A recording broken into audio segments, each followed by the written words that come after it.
what you just heard is real. It is purely human. What you heard was me singing, leading you into the impression of hearing me singing two notes at the same time. So one of those notes is called the fundamental. This is the low note, the regular singing tone you heard, like ah. And on top of that, there are the overtones.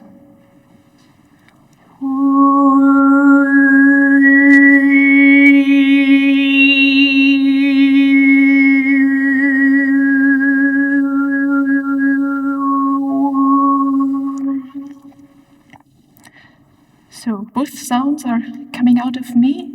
It is not a mistake by the technician. There's no bird flying around or a flute player hiding behind the curtains.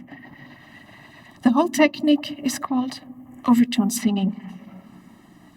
And as it is a technique, it is something everybody can learn. I'm not born with the capability of doing it, so you can learn too. So now I'm going to show you a little bit more of how it is done and how it works.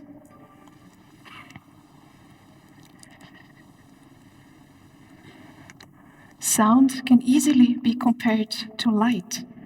So usually light seems to be transparent, except when you see a rainbow, then you see all those colors that are hidden in the light.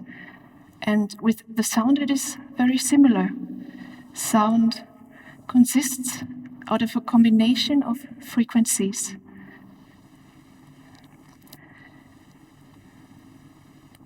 So this is a spectrogram. It is a software that basically shows the sound in real time and live when it is happening in the space. So right now you see and hear me speaking at the same time. Say do da da da hey.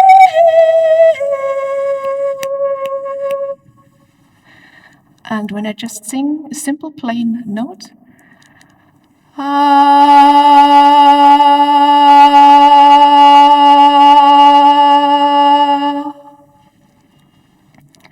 what you can see down here is this fundamental frequency.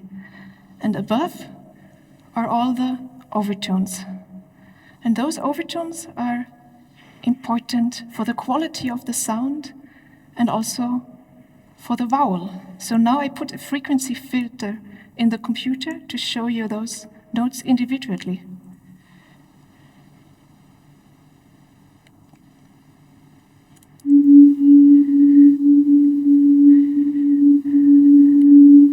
So this is the isolated fundamental.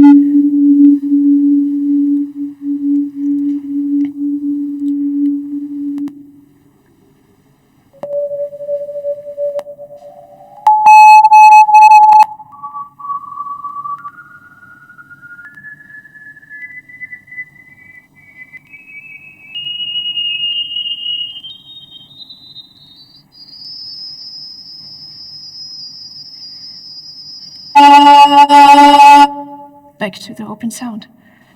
So the sound is always structured like this. There's a fundamental and the overtones.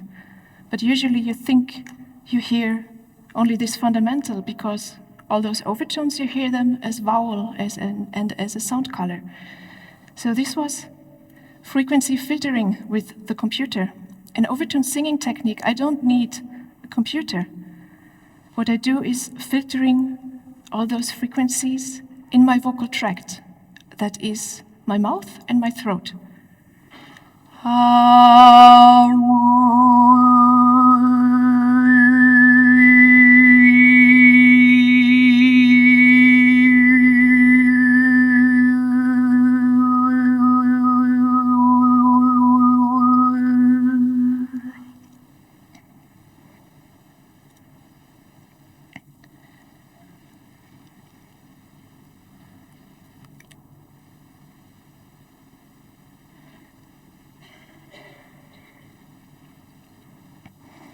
So, as it is a technique that can be learned, we can try it once all together. And the easiest way to start is play around with vowels. And therefore, I use the vowel transition from E to U and back from U to E. But this way from E to U is sung so slowly that you will need all your breath for one long note to reach the end. And therefore, we can use words as a little help. So, for example, an English U just made incredibly slowly, or a French oui. The movement is the same, just super slow. I show it once.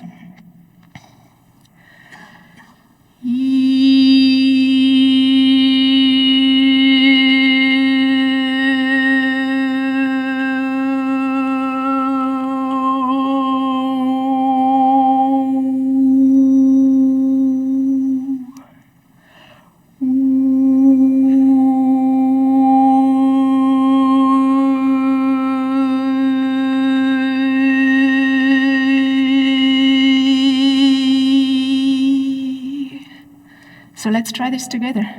Everybody with me, please.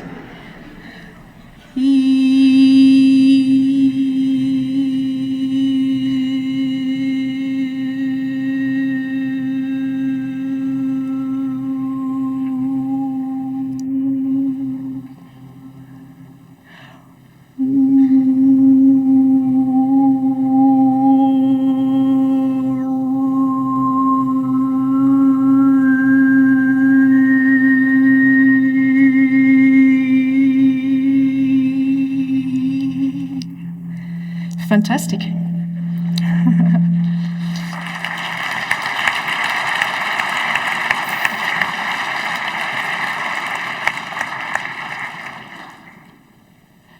So probably you're not yet able to hear your own overtones, but when you practice a little bit, you will learn this.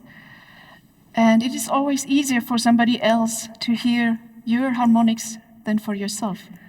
So they are there in every voice, and your neighbors, friends, and family, they will hear it when you practice. So 2 years ago, I wanted to find out more about what is actually happening in my body when I do this. So I went to Freiburg to meet Professor Bernhard Richter, who is doing a lot of research about singers and musicians at the Institute for Musicians Medicine. So we went together to the university hospital in order to make MRI recordings of my skull while singing to see everything that is hidden inside. I brought you one of those videos.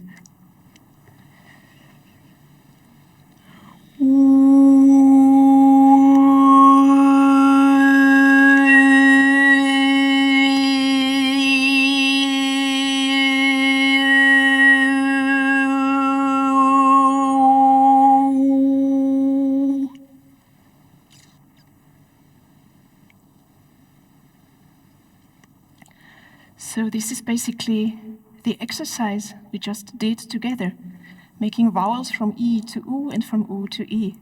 So I suppose what's going on in your vocal tract might be similar to what's happening when I do this. And what was moving, what you saw moving, was the tongue. So this is your tongue. And this is approximately what you think your tongue is.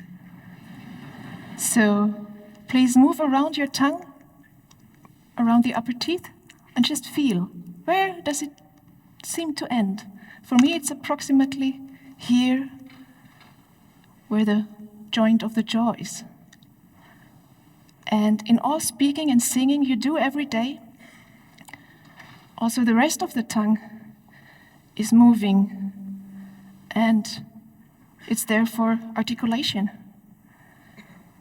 So you use it a lot, but you're not so conscious about it. And this is one of the reasons why becoming a good singer is a difficult task and must be learned, because you learn very precise control over a part of your body that you don't see from outside, you can't see it in the mirror, and you also only feel it partly. So with doing vowels, there's a limit of how clear the harmonics can get. You will not get these very whistling tones. But there's another technique where you raise the tongue up to the palate into a position similar to bird or Harry, if you pronounce it very American. I have another video to show this.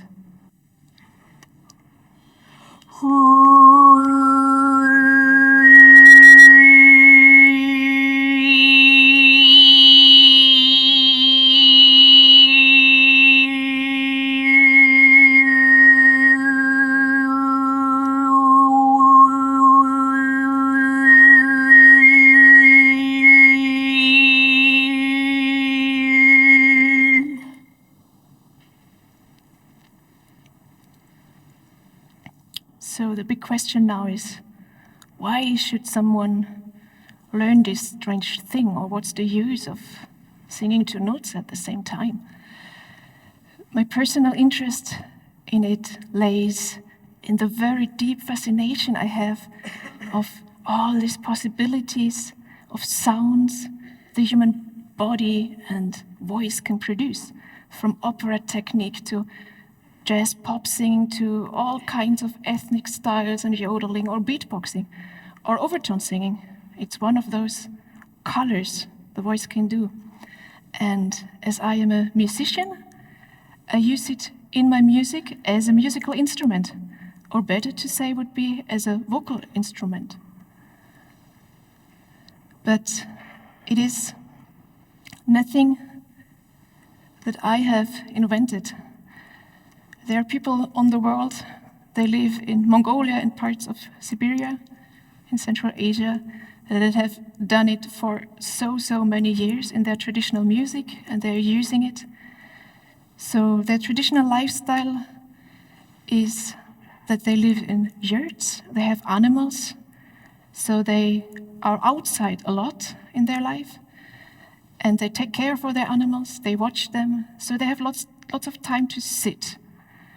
So they can meditate, or they just listen to the nature, to the animals, or they start sing and listen to their own voice.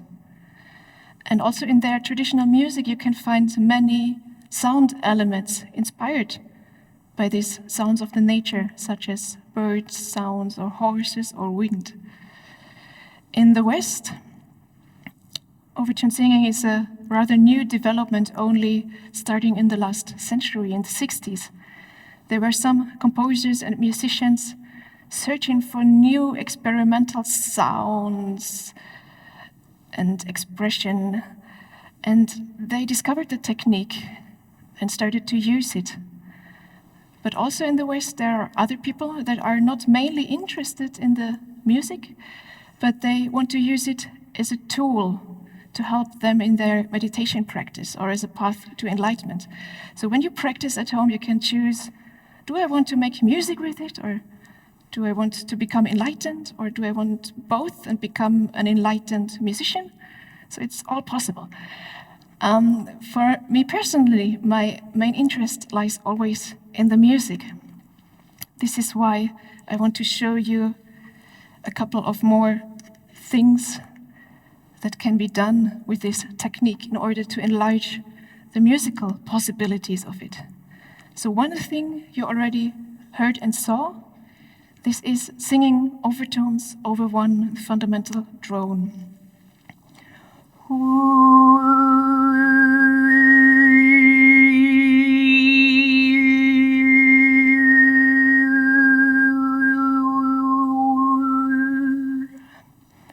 Another possibility is to reverse it, to keep the overtone stable and move the fundamental.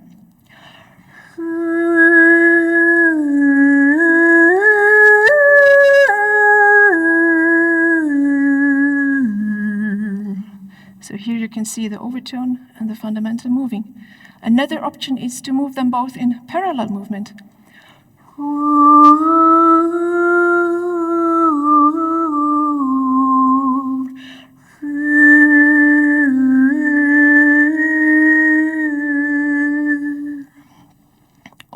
into opposite direction.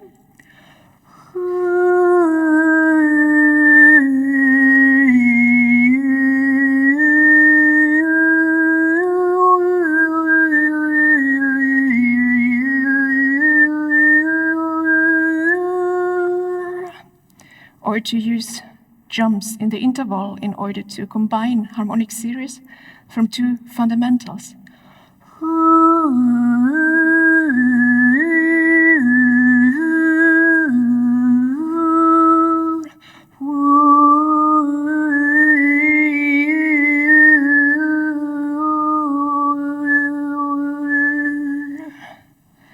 And this is my toolbox. I can use all these elements to compose music or to arrange music using overtone singing. So I'm singing a little song for you I wrote.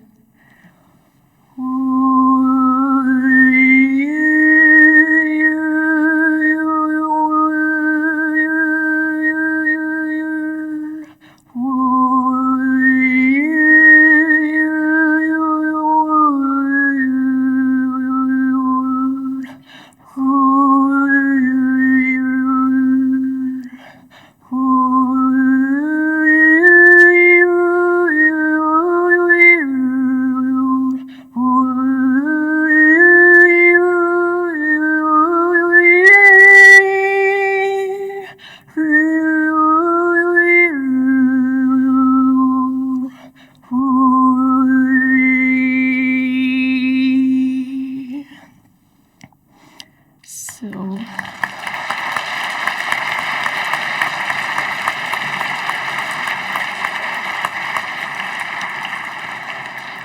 this is called polyphonic overtone singing, or at least I call it like this because I do not only make music with the overtone over a stable fundamental note, but I also move in a musical context the fundamental. So what's the use for you? You have followed me all this way into this world of overtones, and it will change something. It will change your entire listening, your hearing, because in a little while, maybe now, maybe in 2 hours, 2 days, or 2 weeks, you will start hearing overtones everywhere.